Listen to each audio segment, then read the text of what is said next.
if it's going that far. Mhm. I would venture to say that it's being done as if, back in the day, I did not have Century Lock access. Mhm. I just didn't get it. So, because I primarily cover Adams and York County. I do cover Cumberland County, but I just don't get very much work in Cumberland County. So when I would get one that was on Century Lock, I would just reach out to the agent and say, hey, this is who I am. Been doing this for this many years, but I don't have access to Century Lock. Can you just meet me? And they would meet me and let me in, no questions asked. So I would assume maybe that's what's happening. And, again, if you don't know stuff like this is going on, then you would never ask any questions. Well, I mean, I just assumed like the appraiser's going. Exactly. So here's my question to you again, and I might just need to call the appraiser that did this. I had one recently that didn't appraise value, and it originally came from Broad Street Nationwide Evaluations, Okay. and that's out of Michigan. Okay. But then it looked like, then a local appraiser from Dover actually did it at the end, because I see his certificate. Okay. So is that like a third, I mean, I understand that's the third party that they go through, but could this also be what you just said? It could, I mean, the AMC company could be from anywhere. They just carry many licenses for any state they decide that they're gonna work in. But it very well could be that there was a property data collector that came out. And then there's an appraiser in Dover that's signing off on everything. Some appraisers will do it, I will not. I want no parts of So it. would I call the appraiser or would I call this third party? I would call the third party first, because honestly, appraisers can't really Right. answer a lot of questions about things. So you might get met with resistance there, but I would call that place and, just out of curiosity, just ask. Okay. The market's so up and down and very spotty, at least in the counties that I'm primarily covering. Just because an appraisal might come in less than the contract doesn't mean that it wasn't an appraiser out there. I still have some areas where they're really trying to keep pushing stuff up, and it's just not, it has stagnated. But the borrowers, they're still fighting, there's still bidding wars going on, but it's not translating into value. But we're kind of losing the borrowers that have the money to back that gap now. So that's becoming problematic. But that is just kind of the way the markets are going. So it doesn't necessarily always mean it wasn't a certified appraiser out to the property. But it's definitely something to ask about. Because at that point, I mean, if you can find something like that out, then you have a little bit of oomph behind you to say, hey, we want a new appraisal and we want a certified appraiser from day one going in and out. Then you can kind of compare the two, right, and see. But again, like I said, we don't appraise to a contract. We're provided a contract because the form, the way it's written, specifies that we have to analyze the contract. Come the day they change that form and take that out of there, appraisers may never see that agreement of sale. No. So that's really gonna make things very interesting. But it's hard to get around it because obviously we have MLS access. So we can obviously see what the list price is. You can't keep us completely in the dark. We need information to do our jobs. And that's why they're trying to automate. They're completely ignoring the fact that yes, Zillow was a huge big thing, but Zillow also got into the business of buying houses and trying to resell them and lost billions of dollars doing it because it's an algorithm and it doesn't work. But behind the scenes, nobody cares about that. They're just wanting to make loans. And as long as these lenders keep getting bailed out, they're going to keep operating the same way. And that's about the honesty of it. If there's no accountability, then there's always going to be something shady happening somewhere along the line, where if anybody was in the business going up leading up to the last recession, then you see the exact same patterns happening. It's questionable lending happening to get people in homes just to get everything signed with nobody caring what happens on the flip side of it. But then it's always the appraiser's fault. It comes back on the appraiser. And then they sue the realtors, you know? Yes, and exactly, they sue the realtors, they sue the appraisers, they sue everybody, but the banks and the ones that actually are the ones pushing it through and trying to blindly say, oh, it doesn't matter what you're told, just do it our way. Right. They're the ones that nothing happens. And we're the little guys sitting here, you know, part of this little puzzle, but we hold the liability for everything. So it's just things to be mindful of. It's been happening for a few years. I mean, it's definitely caught on. You, most appraisers, we can tell by the volume of work that we have that there's something is happening. I will not work with these AMCs that are bidding that ridiculously low. I work too hard to be where I am, and I'm not doing it. It might be translating into what's happening with you guys now, as far as the commissions on the sides and all the negotiations and things. Is this commission, or maybe the lack of, for what the seller is maybe paying, is that going to affect appraisals at all?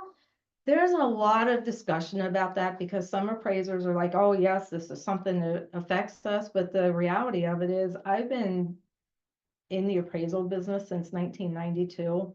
We have never considered agents' commissions. That's just not, that is a cost of real estate. I don't see how, the only way I can see that it's going to impact an appraisal and it's going to impact the comparable sales that we use is if it is, let's just say something's listed for 250 and it sells for 258. Okay, and then somehow you can realize that it was concession. added on top of as a Right, concession. and then there's a concession. Yes, and then as the appraiser, if we know that, then we need to make an adjustment for that 8,000 because the true sale price was the 250, not the 258, because it was just added on top to change things. Right. And that's where, but again, that's another thing that's very vague. Right. That's a Fannie Mae thing. When they first decided we had to adjust for concessions, we had to adjust dollar for dollar every single sale. If there were concessions reported, they had to be adjusted for. Well, that's a little difficult then, when back in the day, most sales had seller concessions. Right. Agents are using a sale price in your CMAs to list properties, but then we're coming in and having to deduct out of that. Sometimes, you know, it could be 2,000, it could have been 20,000. It just Depending depends. upon that Yeah. percentage there. So then it's not adding, like, we're both looking at the same information, having to do something different with it, and it's not working. So then Fannie Mae said, only if it's impacting the sale price. Okay, so if I look at a sale, just use the same numbers I just did. If I see it sold in the MLS for, well, honestly, if I look and I see it was listed for 250, I see it sold for 258, and I see it had $8,000 in concessions, I can pretty much gather that they were added on top because they needed to be to make the deal work. And then I'm gonna have to deduct that 8,000 off. So, but if it's sold for 250 and there was still that 8,000 in concession, you wouldn't deduct that 8,000 off then because it's sold for the list price? If it's sold, if it was listed, right, if it was listed, let's just say it was listed for 258 and it sold for 258, but there was 5,000 in concessions, I would not deduct that Okay. 5,000. I wouldn't. That's how I do it. It's how I've been doing it for years. I've not had any pushback from anybody.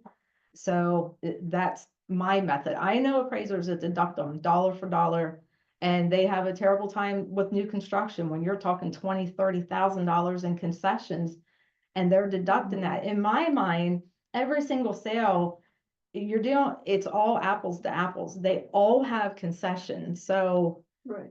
It's just the It- way it's yeah. reported and. And what's hard now, what I've noticed in Bright, since all these changes came up with NAR, now no concessions are being reported at all. So now it's like since June, we have no idea if there's concessions or not. I have always sent an email out to agents involved in any agents that are listed. If there's 2 list agents and a buyer's agent, I send the email to all 3 people just to confirm that sale, ask different questions if I need to. Sometimes it's a real cut and dry. MLS says it sold for this price, this date, this type of financing, these concessions. Is that accurate? Other times, I might get into more questions depending what I'm appraising. If I've got solar panels, if I've got a pool, if I've got a detached building, I might start picking your brains and asking you what buyers think about that kind of stuff. But now I have to specifically ask about concessions and did they affect anything and were they added on top and whatever. And now I had 2 agents last week that really gave me a hard time. So I didn't really understand why it had to boil down to being so rude, but it did. But So those leased solar panels, what does that do to the value of a home? leased solar panels are personal property. They do not get any value, and that is directly from Fannie Mae. There's a misconception between buyer goes to solar company and purchases solar panels. Buyer gets a loan and pays off that company, but they're still paying a loan. Those are still personal property. If they're paying any kind of payment on them and they are not owned outright, they are personal property with no value. Okay. Yeah, because that's one that's been discussed for years now, and it's been up and down and up and down. And for Fannie Mae to come out and put something in black and white that is that precise, doesn't happen. It does not happen. So it's really nice that we actually have that as far as solar, because I've gone to do many refis. And when I start asking questions about the solar panels and the folks kind of get where I'm going with it, they'll have canceled that loan before I get back to the office, because most of the time they were doing the refi to get the money to pay the panels off. What people don't understand is because they're paying 10, 15, 20, 40,000, whatever, depending on the system they get, they're not adding that much value to their property. And that's a hard pill for them to swallow, because they're being told by solar panel companies how much money, and they're completely not being honest with them and telling them if you are paying a loan on them, their So personal whether property. they're leased or if you finance them, Yes, say like through a HELOC, yes. basically penniless. Penniless. So, Yeah. but if somebody owns them outright, no loan, Yes, then it will add a value, or? it could. Again, it's gonna be market to market. And quite honestly, it's very hard to determine an adjustment for them, because while there might be a lot of properties in the MLS with them, they're leased. Right. There's not a lot of owned Mhm. outright systems. And what I have found, I just had one a week or 2 ago, and they did own their system outright. The only thing they paid was a maintenance fee of some sort. But the problem was their panels were 20 years old. So what is that really worth to? All that's telling your buyer is, okay, the roof is probably 20 plus years old. The panels probably don't work like they did when they were first installed. Now, if I'm looking at this house to buy, I might have a hefty repair in the next 5 to 8 to 10 years. And I interviewed a lot of agents with my emails I send out. And solar panels is usually the one that agents will answer me back. And they're like, you know what? We find that a lot of buyers they're just not interested in them. They either don't really care for the way they look, or they just don't want to deal with them, or they've had too many friends that did it. And they're just not seeing the benefit of them. So it's a hard one I have yet to come across like a newer system that's completely paid that I've had to actually like really spend time trying to figure out. Cause at that point, you're gonna have to like almost get some of their bills from before and after and start doing some And math. Figure out what that Yeah. savings has been, the cost. And then, benefit. yeah, and then figure out what a realistic time frame in there, and then use that as kind of your adjustment for the solar panels. But I've not come across it yet, so I have not taken the time to even really worry with it at this point. Okay, Can I ask a question, please? Can You I know, ask when a you question? do, like, hang on, Sue. We have, Okay. go Okay. ahead, go ahead, Sue. Yeah, hi. I wanted to go back to the concession thing and the actual appraisal. I'm not understanding that. I know there's checklists and calculations and a lot of time spent on creating the appraisal of the worth of the home. Why would concessions even play into that? It's either worth this or it's not. I mean, it's worth a certain amount and that should be it. And what we deal with and make the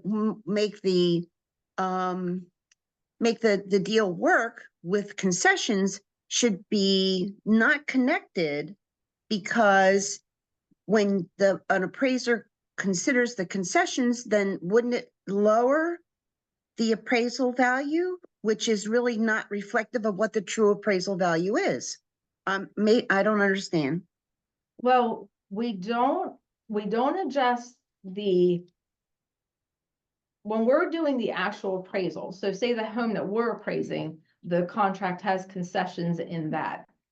We're not making any kind of adjustment there. Those concessions are not really our concern until it becomes a sale.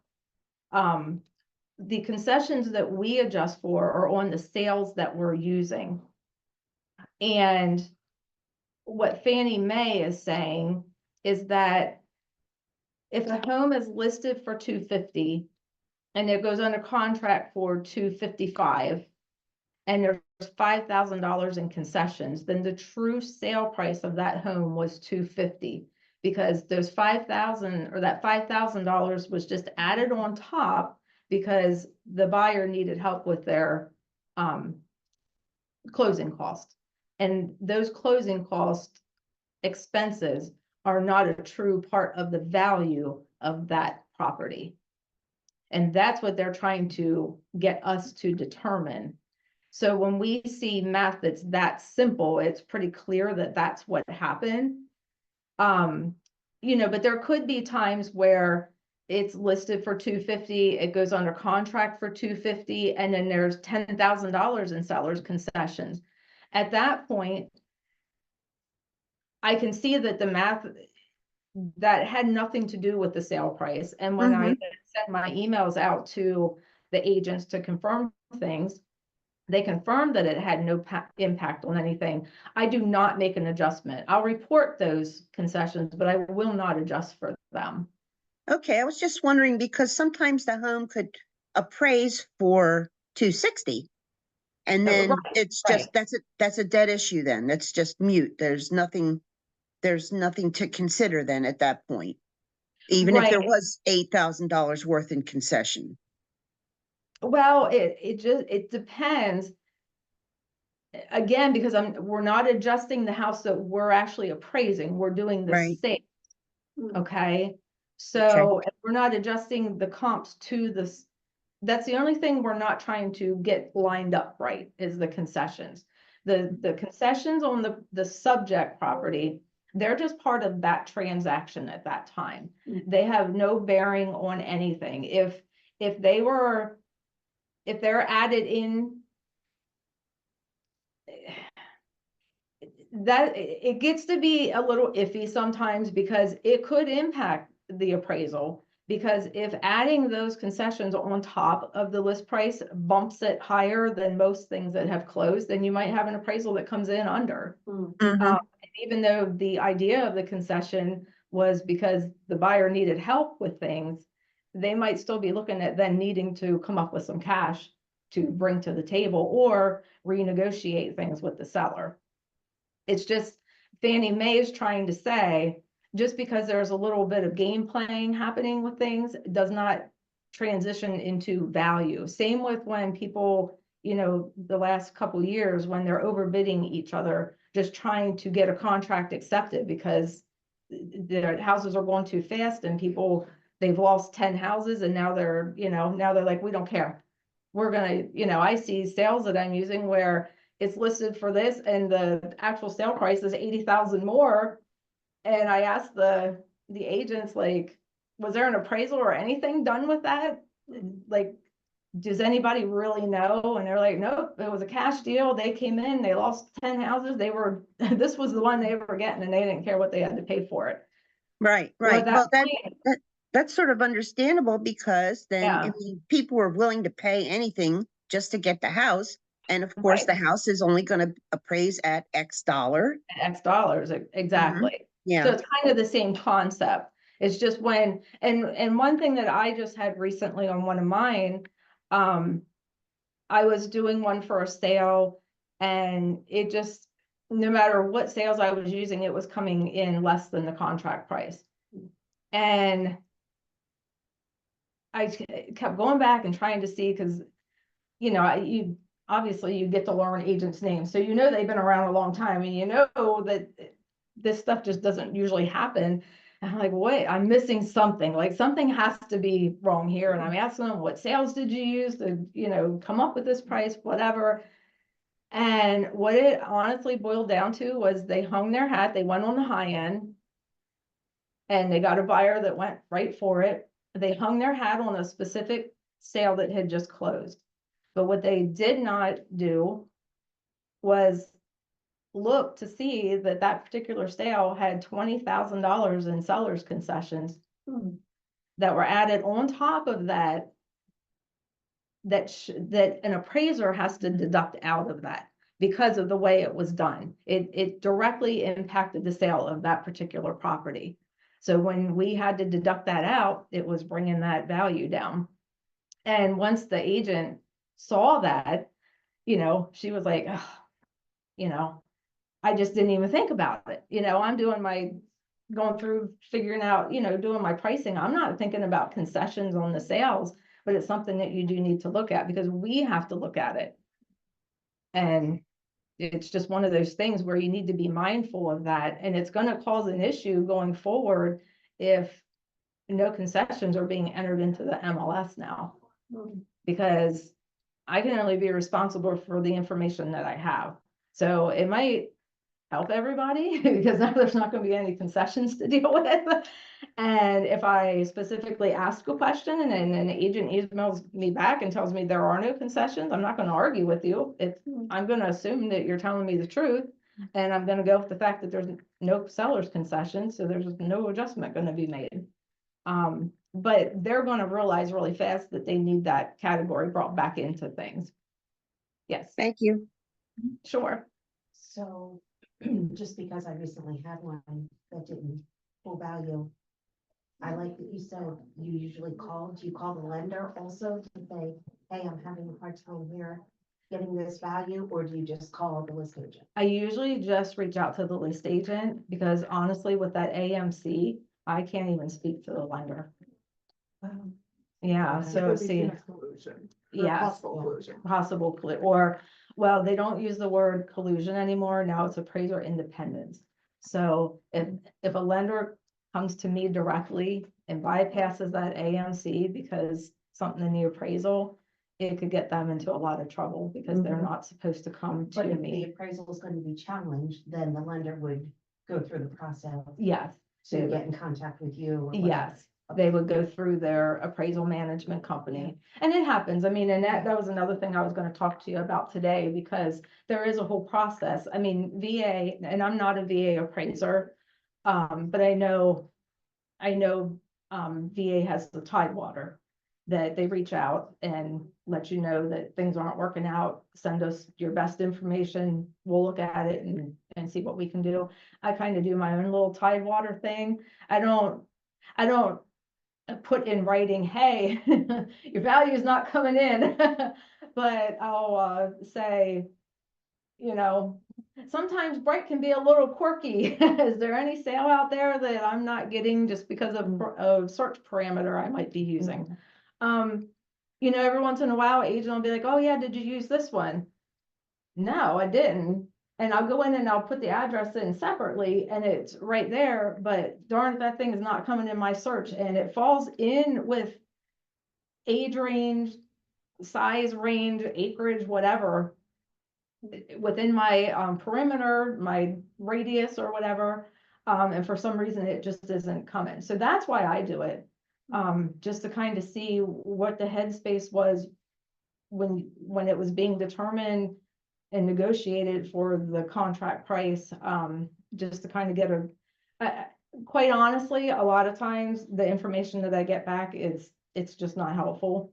And it makes me not understand, because I think a lot of times, a lot of agents literally just do price per square foot, and that just does not work.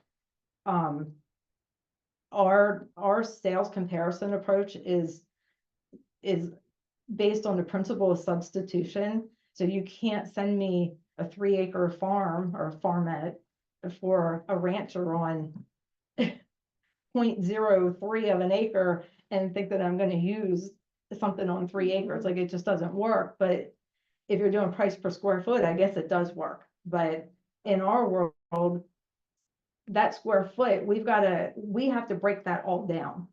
So while agents are looking at a true price per square foot, if they're taking a price, dividing it by the size, and then boom, this is the number, we have to break that all down into different lines. So that you know, $200 that you might see, that gets dwindled down for us till we take out the lot size, amenities, garages, room counts, central air, like any of that kind of stuff has got to come out of that before we're actually adjusting for square footage only. Hey, And Sharon. that disconnect comes from, because I get that question a lot of times, like, Justin's online. Go ahead, Justin. I've got a question for you. How do you feel when, what's the general, thought process if an agent leaves a package for the appraiser? Hey, here's my comps. Here's how I looked at the value. Here's how I came up with my listing price. Is that welcomed by appraisers so that, you kind of see our thought process? I welcome it myself personally. I know appraisers that don't, because it was drilled into heads during the last recession that nobody's allowed to talk to anybody. So some appraisers I'm in a lot of different Facebook groups that are for appraisers. And, they're like, oh, the agent left me a packet. I threw it in the trash right at the house just to let them know. And it's like, why would you do that? Like, that makes no sense. Like, that's a key part of the information. And someone took the time to do that. So, well, that violates appraiser independence. They're just trying to steer me in a way. It's like, I don't see it that way. So I would take any information that an agent wants to give me. I'm not going to promise that I'm going to use it, but I'm at least going to look at it, because it does help me to see, where the thought process was and how things happened. I know when things were really moving along in the end of 2020, 2021, when there was 5-6 contracts written on a house, a lot of agents were bringing me that top part of the contract to show me that there was this many offers on it. That information, yes, it showed there was a lot of interest, which also went hand in hand with the lack of inventory, but it wasn't things that I can use, because anybody can offer anything for anything. It doesn't mean that it's going to happen until it actually does. So that kind of information, but again, if an agent left that there for me, I still took it. I didn't just rip it in half and leave it on the kitchen counter for people to see that I was being disrespectful to what they were doing. So when we had those huge increases and, in the housing, Mhm. cost of housing, and you're pulling comps from, 6 months earlier, Yeah, where the price was down so much more. How do you elevate that price to the current market?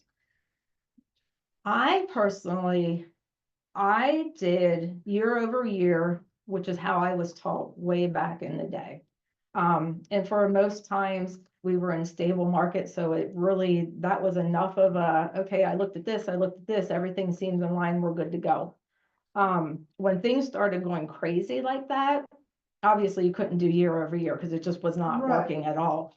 I started going quarter by quarter in whatever I determined was the market area I should be looking at. However, I determine that sometimes it's by a school district because it just depends. Sometimes it could be a zip code because some of them are huge and there's enough data in there.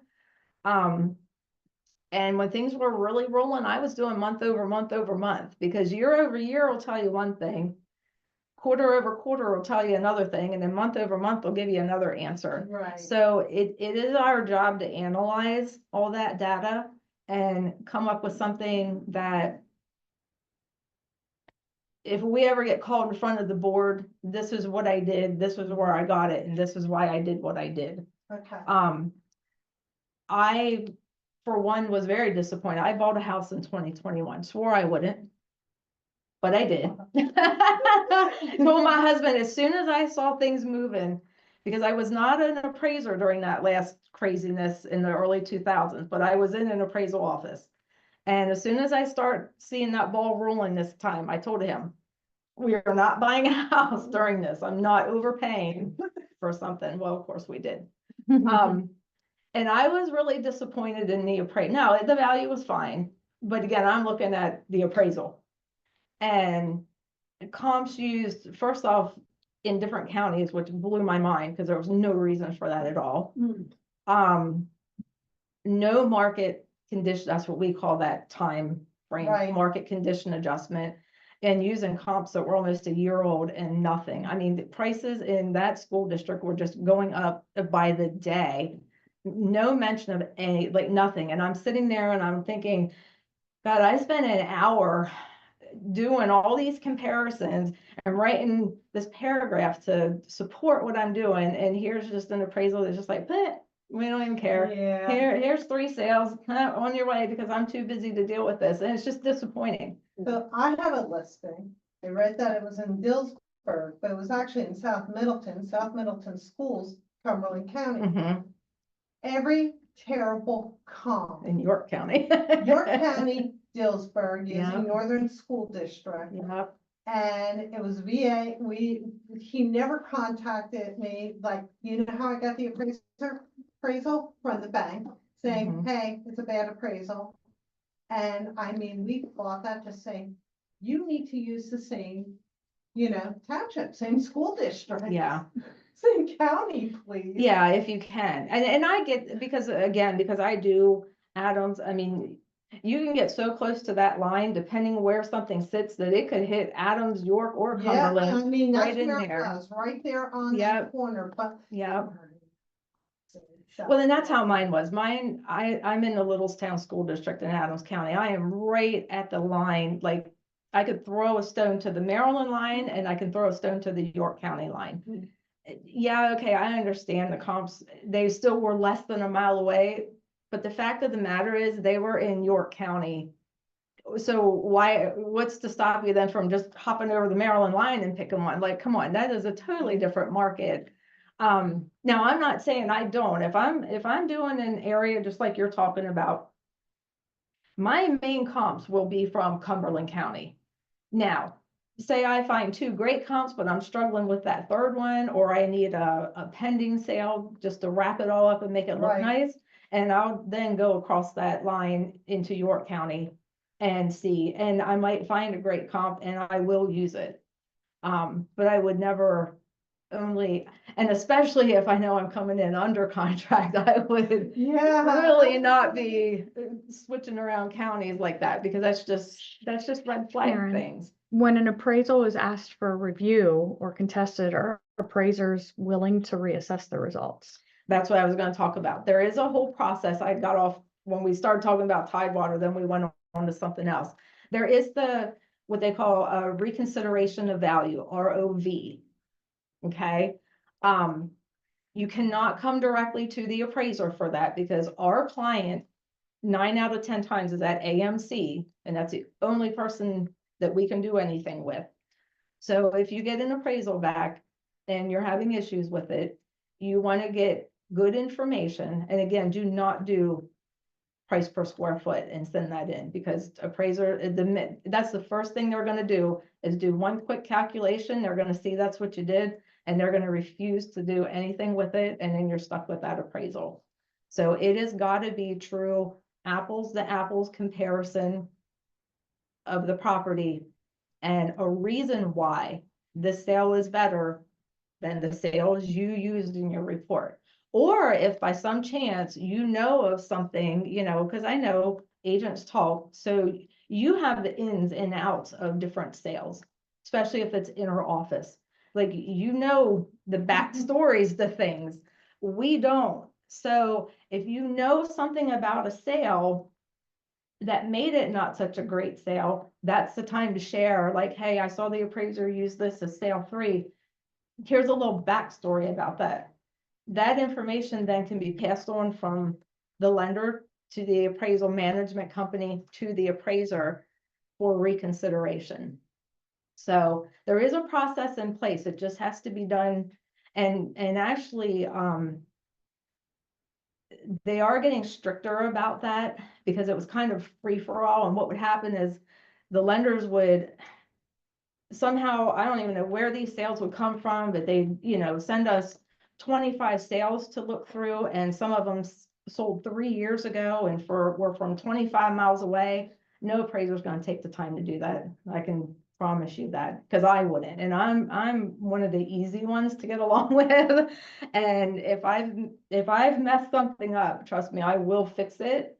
But if I'm expected to spend 2 hours going through 25 sales that are not relevant at all, I'm not going to do it. And I will risk losing a client over that, because that should not be. So they have limited it to 3, and there's very specific parameters on the information. It can't just be, we're mad because my buyer wants this house and the appraiser does a terrible job and they are just awful people and they screwed my whole life up. And now everybody's mad, so we want this fixed. It has to be legitimate reasons with supporting documentation as to what might be wrong with that appraisal. And it happens, you know, we miss things. You know, I see stuff all the time in those different Facebook groups, and appraisers get so offended by things. You know, they're like, oh, they came back and were mad because I missed a bathroom, like whatever. Well, that is a big deal. You missed a bathroom, like it's a big deal. That's an adjustment. That could be that $4,000 or $5,000 that you're off. Like, come on, swallow your ego a little bit and say, hey, I'm sorry, I missed the bathroom. I'll come back out and take a picture of it. I'll put it in the report. I'll go back and recalculate my adjustments and maybe everything will be fine. But you get ego in it sometimes, and there's no place for it. But there is a process to at least have it looked at. As far as I understand, I mean, if you can completely discredit an appraisal, then the lender may have to then go elsewhere to find or to have another appraisal done. I don't know that Is that up happens to the often. lender? I would think that's up to the lender, because it would probably have to be something pretty significant, for them to be like, okay. Three of the comps being in a different county school district on a DA. See, I don't know if that would qualify. I'm talking like really like, just an example, there was just, there was one that I just learned about. And it sounds like the appraiser literally pulled up an old appraisal from a neighborhood and cloned it and then did not go through line by line. So I'm talking like material differences, like wrong room count, wrong sketch, like because there was a sketch there, they didn't redo the sketch. And I learned that early in my career. I did that one time and got burnt on it. I start from scratch. Even if it's new construction, I've done 200 of them. I still start it from scratch and do it, because If I get distracted and then I come back to where I thought I left off, but there's already data in there, then to me, oh, okay, well, I typed that in there and I just go to where there's no data, and then sometimes it can mess you up. Right. That's the kind of, if you can completely discredit something, say, look, the sketch of the pictures aren't even the right picture of the house. I mean, come on. They've got no choice but to either give that appraiser an attempt to fix things or move on to another appraisal. Now, full transparency, 2 summers ago, when things were moving, I did an appraisal in West York Borough. It was an older house that a flipper had come in and redone some stuff in it. They had it at the top of the scale, but they were going outside of West York Borough. They were going like into Central or York Suburban, one of them. I can't remember which area they were in. And those were the sales that they were using for it. Well, that's not comparable to that West York Borough area. And I stuck to my guns and said, I'm not changing that. Like, it was when things were starting to stabilize and they were mad that I didn't make market condition adjustments, but I was using really recent sales, so there was no reason to do it. And somehow, some way, they got another appraiser to come out and they got a new appraisal done. And the agent ended up sending me that because they thought it would coerce me into fixing mine.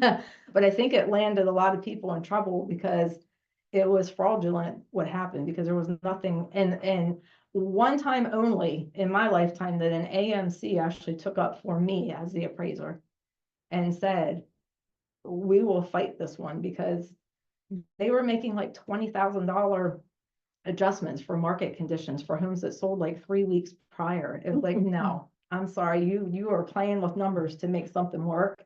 You guys can have a ball with that. I'm not doing it. But they managed to get a new appraisal and threw mine out, so.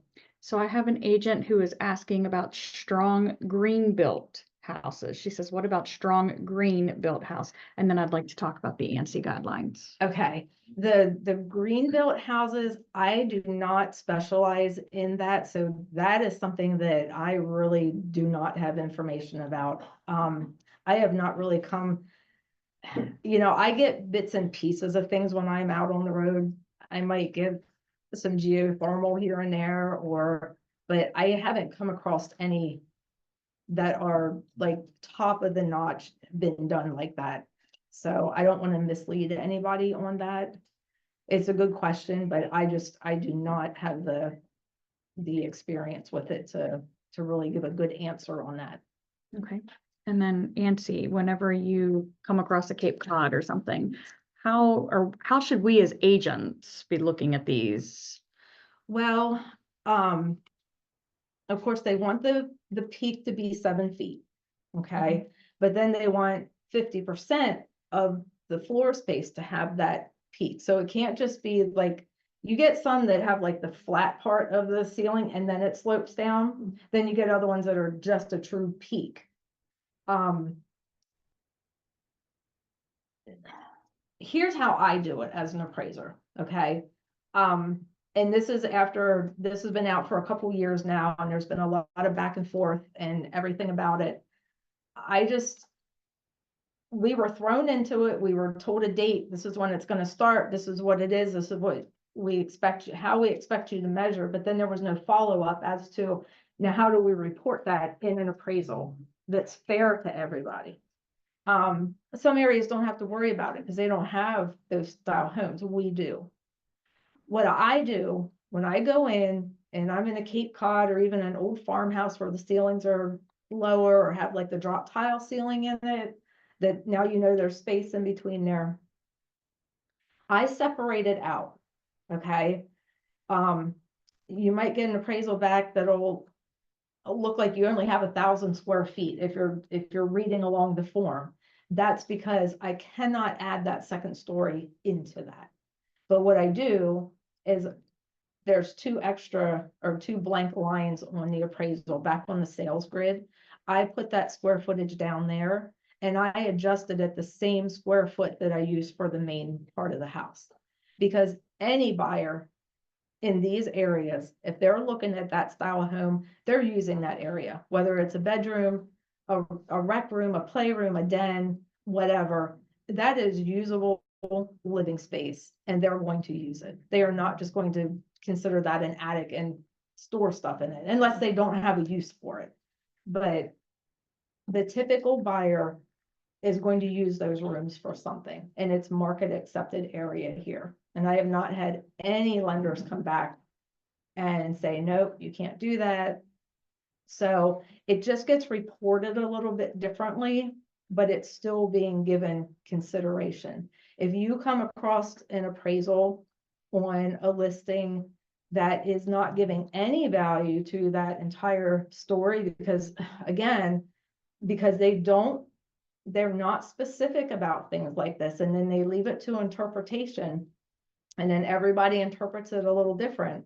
Because I know that was 2021, so we're 3 years that ANSI's been out and a thing, and there are still appraisers in those groups that refuse.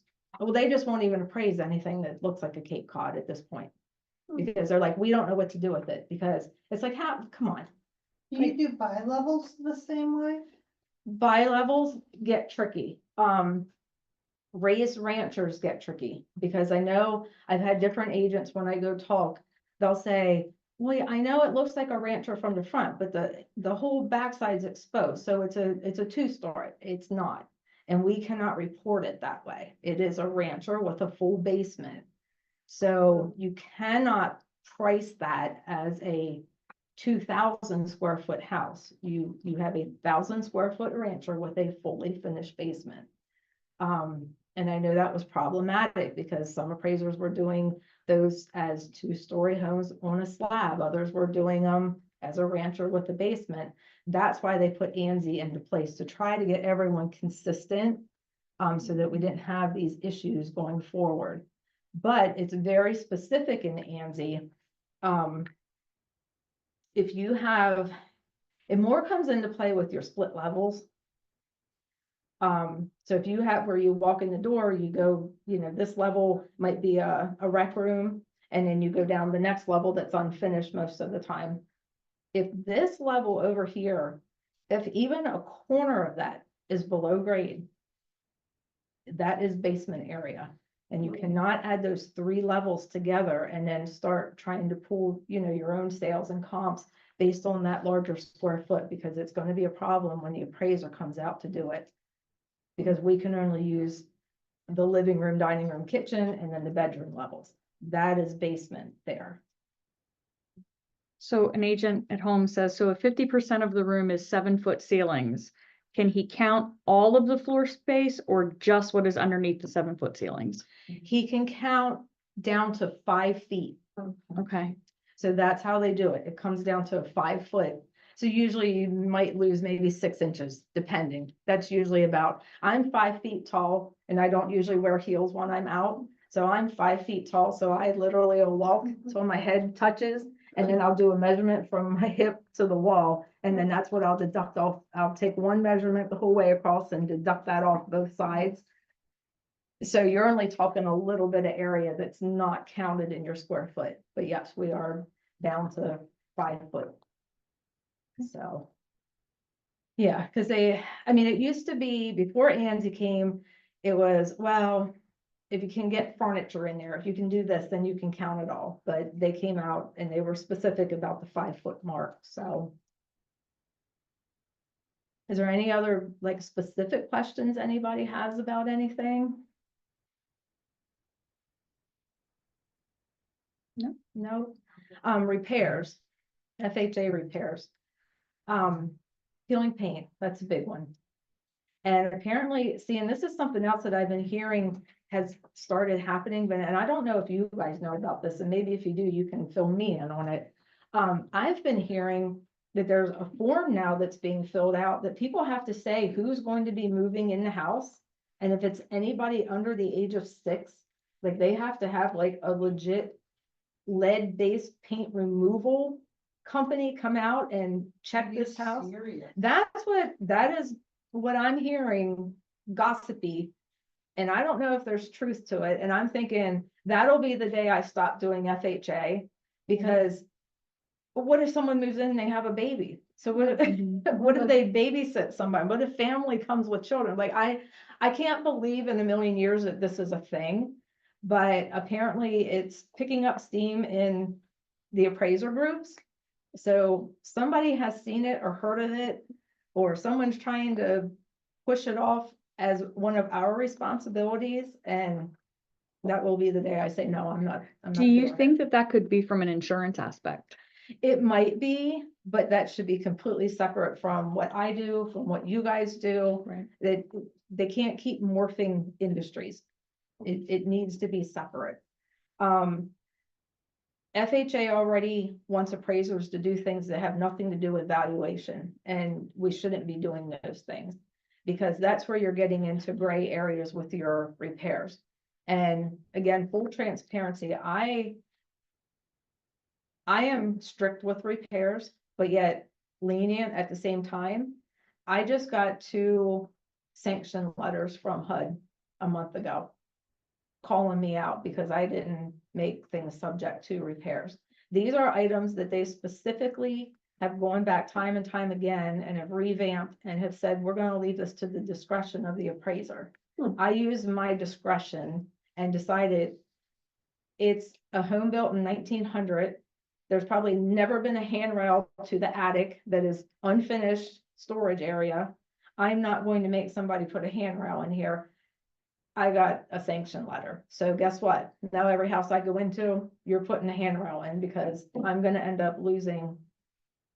Well, I'm going to end up getting fined is what's gonna happen. Then they're gonna turn me into the state, and I'm gonna have to go through a whole investigation and get to stress out about that for 1.5 years till somebody says, oh, don't worry about it. And rack up legal bills for it. So now we're gonna have handrails installed. So repairs sometimes go that way. They go with, I'm not gonna nitpick one little spot of paint on something. Now, if it's all over the place, I'm going to. But then if HUD is gonna then nitpick my reports and come back on me because I didn't call that out, then I'm gonna have to call everything out. So you're gonna find appraisers getting more strict on things because they are really, really reviewing reports that have been done since 2020. Reason being, no inspections were being done. If you even dared to ask for a home inspection, even for your own review, nobody was looking at your contract. I mean, we all know it. There was too many buyers out there willing to waive everything. There has been way too many lawsuits on repairs, because now who do we hold responsible for these repairs? You as a buyer, you signed documents that said you waived everything. That should be a done deal, but it's not, because they're coming after anyone that carries an insurance policy, which I do. So appraisers we're being hit with this stuff now. That is why you're starting to see more repairs on conventional loans. I think that's what we talked about, was the conventional loans. What's happening is, again, these reports are being reviewed heavily now by Fannie Mae. And they have adopted a technology as far as the pictures that we put in our reports. They're running them through this technology. They're able to pick up things that we're not even seeing when we're quickly, we're so busy trying to take pictures that we're not actually seeing what we're looking at sometimes. They're finding those things. They are now making these lenders buy back these loans. And we know most of these mortgage companies are not in the business of holding mortgages. They make them, they sell them off so they can make more. The lenders are now coming back and suing the appraisers because repairs were not called out. So that is why you're starting to see more and more and more repairs. The more appraisers that are getting these letters, getting slapped on the wrist, getting fined, getting threatened, they're going to call out everything because it's our livelihood. I think you're gonna, the gentleman that I work with in my office, he's 70 some years old. He is of the mindset, I haven't called that out in the 50 years I've been an appraiser, I'm not calling it out now. Well, they can take my license, I don't care. He can have that attitude. I can't. I still have 15 years to go. I need to keep my certification.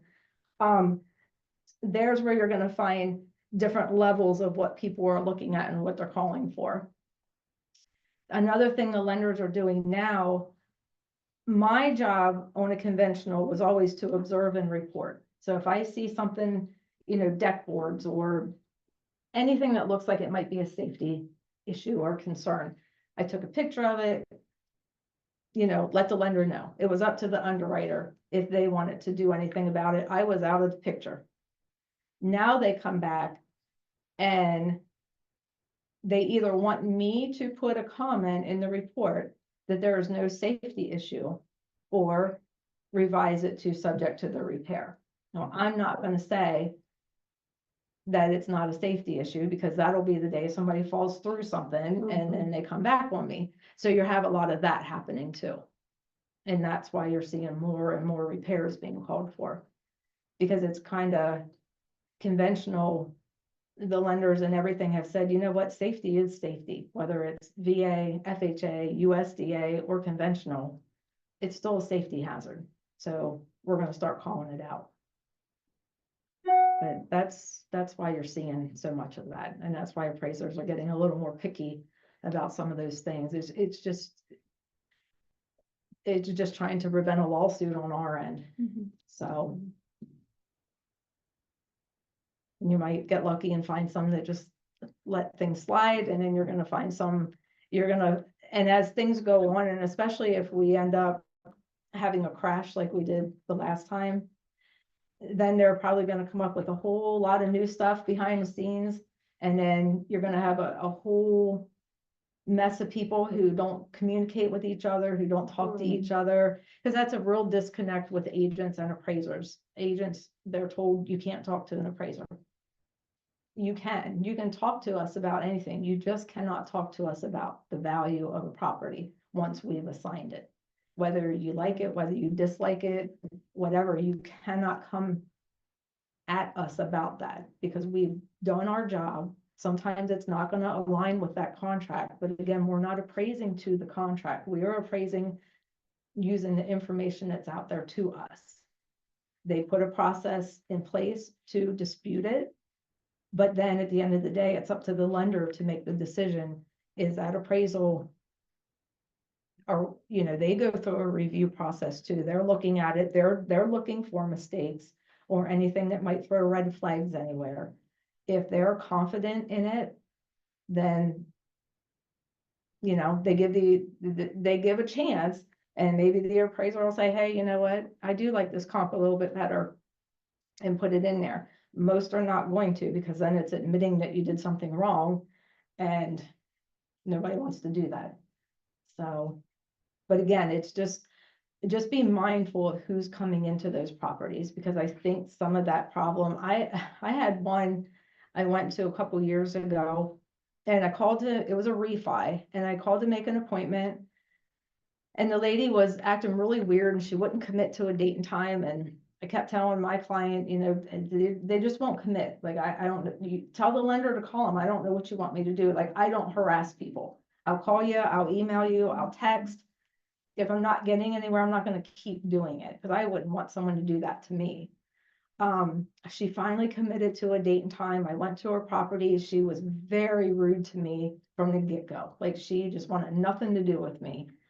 And I'm there trying to be nice and whatever, and she's just, well, she finally says, an appraiser was just here 2 weeks ago. She said they didn't even call and make an appointment. They just showed up out of the blue, knocked on my door, said they're an appraiser.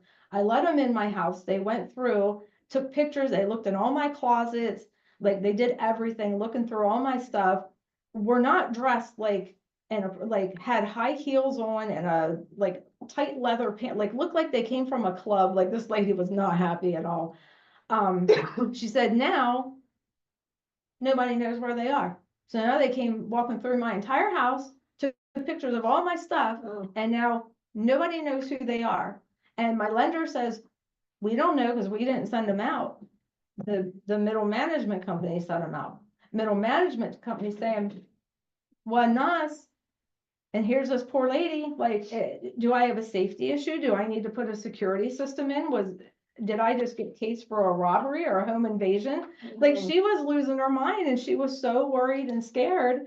And I felt so bad for her because, I'm there as a legitimate appraiser trying to do a job, and she's so disgruntled at this point. And I don't blame her. I would have been disgruntled too.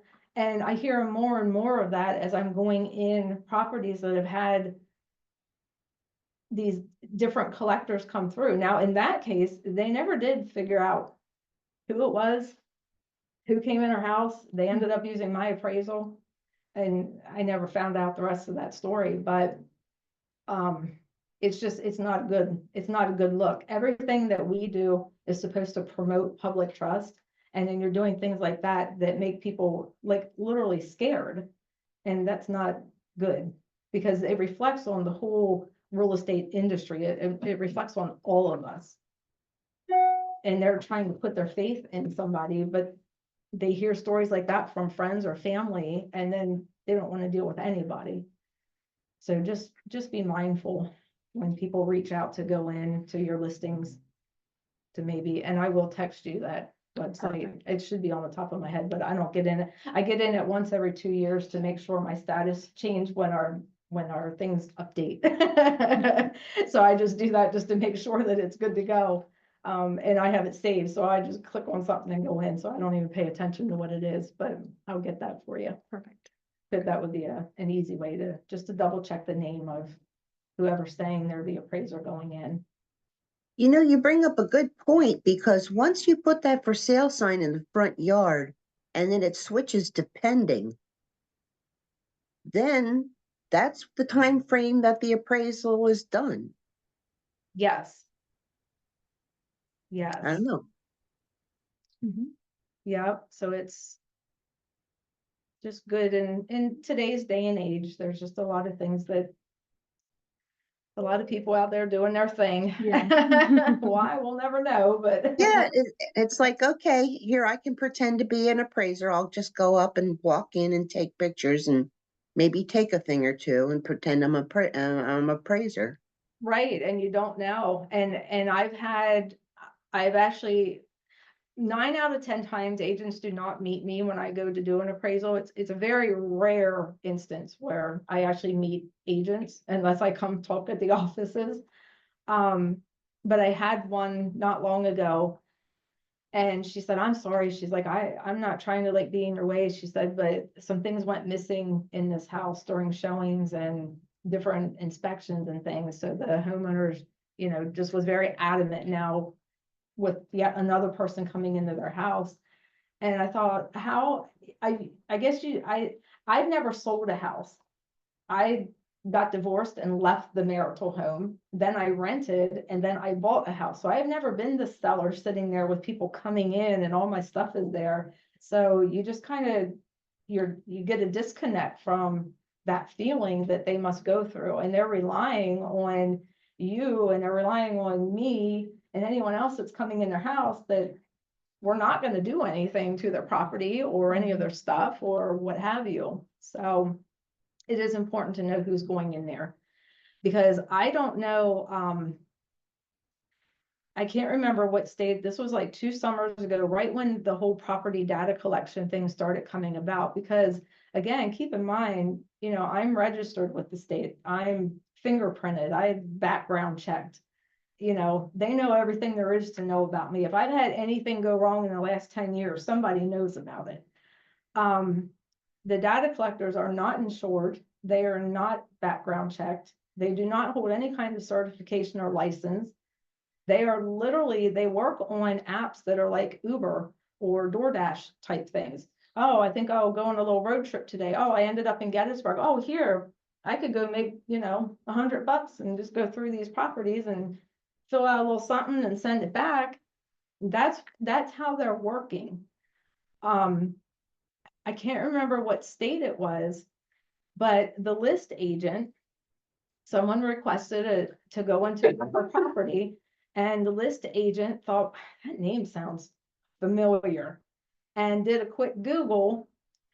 The person, the property data collector trying to get into her listing was up on felony charges because they were involved in an armored truck holdup. And that is who was going into her listing to do the appraisal, or to do the property data collection part of the appraisal. And that's where I'm telling you, like, I'm talking unregulated here. And it's just, I would have a real issue with that as someone who is in the field. If I ever do go to sell my house, I can promise you there will not be a property data collector in my house. So, a property only needs to be visited once during the selling process by an appraiser. Why can't the listing agent go with them? They can, they just, because if they're on a combo, or if we have access to, Supra here, Century Lock, mostly in the other two counties I do, they just don't, they don't need to, they can just say, here's the combo, go in. As long as that date and time has been agreed upon, it doesn't give us, Can't the seller insist? the sellers can insist. I mean, there are times where sellers say, no, you're going to, this is part of the commission I'm paying you, and I want you to be here whenever someone's coming in and out of my house. Honestly, if I had to say my biggest pet peeve is when I'm going to a sale and the seller's there, and that's who meets me at the property. That's very uneasy. I just don't care for that. I would actually prefer the agent to come, but I never know when that's gonna happen. So, when I'm given that combo, or just say, I go in showing time and put my date and time in, I get a confirmation, use Century Lock, I'm assuming nobody's going to be there. And then I roll up and now I got a seller there. And then the seller is asking me 100 questions about things that should have been answered by their agent. I can't say a whole lot because I have no working relationship with you as a person, but then if I come across rude, then that's a problem. So it would be nice to have that buffer there sometimes. Sometimes the sellers can get very indifferent when you're opening their closet doors and doing things. And I'm so used to I have my routine. I'm used to doing that. I'm not used to asking somebody, can I open this door? I just go do it. And you can see the expressions on their face like, whoa, who do you think you are? Like, why are you looking in my closet? And it's like, this would be a lot easier if somebody was sitting with them out in the kitchen and having a cup of coffee so I could do my job. But you get through it and it's whatever. But yeah, I do not have many agents that meet me. And if they do, they run and they unlock the door and then they leave. So I don't even know why they came, because I could have done that myself. So I can't answer that, why they don't come. I think it's just today's day of technology and things that they just don't have to, so they don't. Usually if an agent meets me, it's probably because that property is going to be a problem property as far as value, and they want to make sure they give me the packet and tell me all the upgrades and updates and things like that, so that I know. But other than that, I make more connections with agents because of the emails I send out. And that was just something I worked for my main appraiser. I went to work there in 1992. I was 21 years old, 22 years old. Had no idea what I was going to do when I grew up. I was just young and getting married and having kids and raising a family. And, it was so easy back then. I mean, he just showed up any old time. Like you didn't make appointments. It was a whole new world. Now it's like, if I say I'm going to be there at 9 and I'm not going to be there at 9, I need to let somebody know, because that's just not my house that I have freedom to come and go from any old time just because I know a combo code to it.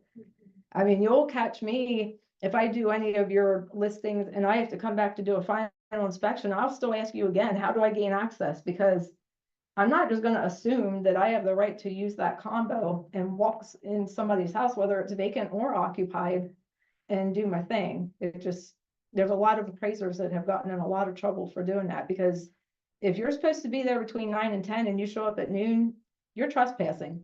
Mm. And that's no getting around that. It just shouldn't be. I mean, I'll call agents if I'm on the road and have, you know, back-to-back appointments and I find that I'm running a half hour ahead of schedule, I'll call and say, hey, you know, I'm ahead of schedule. Can I go? If I can't get them, I'll go sit in a parking lot somewhere for a half an hour, but I'm not going to show up to a house. You know, new construction's a little different because you kind of can say, hey, I might be there between 1 and 6.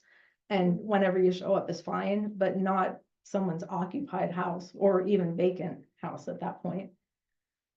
So it's just a lot of things to take into consideration. Well, thank you so much. We really Sure. appreciate your time. Not a problem, Okay. not a Very good. problem. Very Okay. informative, thank you. Well, good, I'm Thank glad, you. glad I could answer your questions. And if you get emails from appraisers, it's not that we're doubting anything that you've done. And I get a lot of emails back saying, you know, if it's in the MLS, it's right. Well, No. I find a lot of times it's not right. Mm. And I had one agent that made such a stink because I sent her an email and she was not nice about it. And I keep a mental, because that name will stick in my head forever. And I make a mental note to never send that email. I'll reach out to the other agent involved, but not that particular agent. And not too long ago, I did not email her. I emailed the other agent involved and they came back and said, no, that sale price is absolutely not right. It's like a $20,000 off from what the actual sale price was. And I said, well, that needs to be fixed. And, you know, they were the buyer's agent. They said, we can't do anything about it. And I reported it on Bright and it got changed, but boy, did I ever want to reach out and be like, aha. But I didn't. I took the high road. But it's not always right. And actually, when I was talking earlier about the one with the concessions, and that was the one sale, the agent, it wasn't the concession, it was a $25,000 discrepancy on what the sale price actually was. That's what it was. Yeah, somebody, I don't even know what happened. And that's what it was. When I confirmed that sale, both agents came back to me and said, no, that did not sell for that. It sold for this. And of course, it was too soon for it to have hit the tax record yet, so I couldn't even check the tax record to see. But I had 2 agents coming at me saying, no, it sold for this, not for what's in that MLS. And I'm like, oh my goodness, that's not going to be good, because I knew she hung her hat on that one and it was wrong and she couldn't dispute it. She was like, who knew? I look at that and count on it being right. So, Thank you All right. again. all right, everybody have a good day. All right, thanks.